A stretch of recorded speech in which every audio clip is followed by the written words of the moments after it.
Tristesse de Cathy Hilton.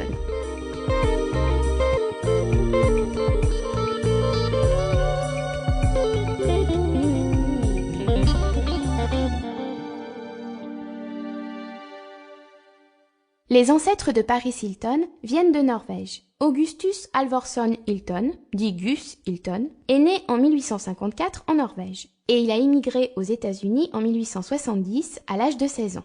Il s'est installé au Texas. Il a eu plusieurs enfants, dont Conrad, qui est l'arrière-grand-père de Paris Hilton.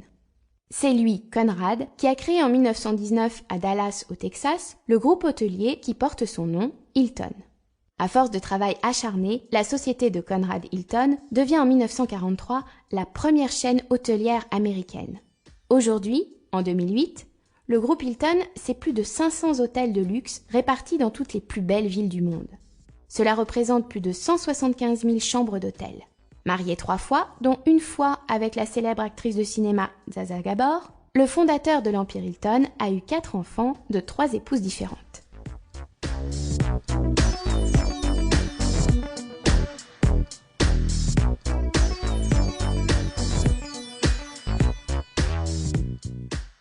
Conrad Hilton s'est éteint paisiblement à l'âge de 91 ans en 1979.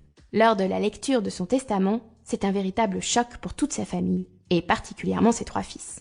En effet, les dernières volontés du fondateur de la chaîne hôtelière Hilton sont de léguer toute sa fortune à des fondations humanitaires, à des œuvres de bienfaisance, ainsi qu'à l'Église catholique. Sur l'ensemble de son fabuleux patrimoine de plusieurs milliards de dollars, il ne lègue que 250 000 $ à chacun de ses enfants, et 10 000 $ à chacun de ses neveux et nièces. Scandalisé, son fils Baron Hilton fait aussitôt un procès auprès de la justice californienne pour contester ce testament qui le prive d'une immense somme d'argent. Enfin, en 1988, après une très longue procédure judiciaire de presque 10 années, Baron Hilton, le grand-père de Paris Hilton, obtient gain de cause. Il est rétabli dans ses droits et les milliards de dollars de son père reviennent dans la famille Hilton.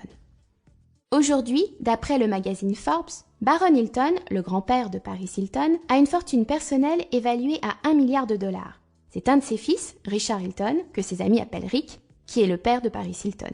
Rick Hilton a quant à lui créé son entreprise dans l'immobilier et son patrimoine personnel est évalué à environ 300 millions de dollars en 2008.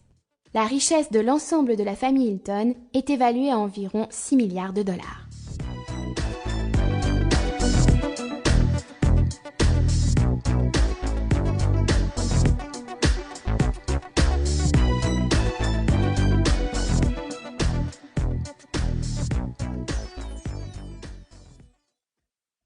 Paris Hilton passe la majeure partie de son enfance en Californie, dans le quartier très huppé de Beverly Hills. En effet, c'est dans ce quartier très chic de Los Angeles que son père travaille. Paris est scolarisé dans une école privée et se lie très vite d'amitié avec une jeune fille, Nicole Richie. Nicole et Paris ont beaucoup de points communs, notamment d'être toutes les deux issues d'une famille célèbre, puisque Nicole est la fille adoptive du très célèbre chanteur américain Lionel Richie, l'homme aux 100 millions d'albums vendus dans le monde entier. Dans les années 80, Lionel Richie est une star incroyable. C'est à lui que l'on demandera de chanter lors de la cérémonie de clôture des Jeux Olympiques d'Atlanta en 1984, devant plus de 2 milliards de téléspectateurs. Les deux copines sont inséparables, jusqu'à ce que Paris Hilton doive partir pour New York, où elle s'installe durant quelques années avec ses parents.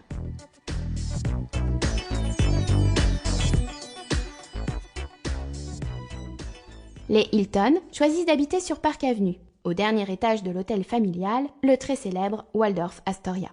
Paris passe ensuite 1 an dans le pensionnat Canterbury, situé dans le Connecticut. Elle revient vivre à New York, où ses parents l'inscrivent à Dwight, une école privée située à Manhattan, sur Central Park West, l'un des quartiers les plus chics de la ville. Dans cette école de plus de 400 élèves, les frais de scolarité sont d'environ 30 000 $ par an. Dwight est très apprécié des ambassadeurs, des consuls ou des employés des Nations Unies qui aiment y scolariser leurs enfants. Près d'un quart des élèves ont leurs parents qui travaillent dans le corps diplomatique.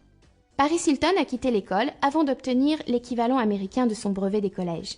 Car Paris a d'autres projets que d'obtenir des diplômes. Elle veut commencer à travailler le plus tôt possible.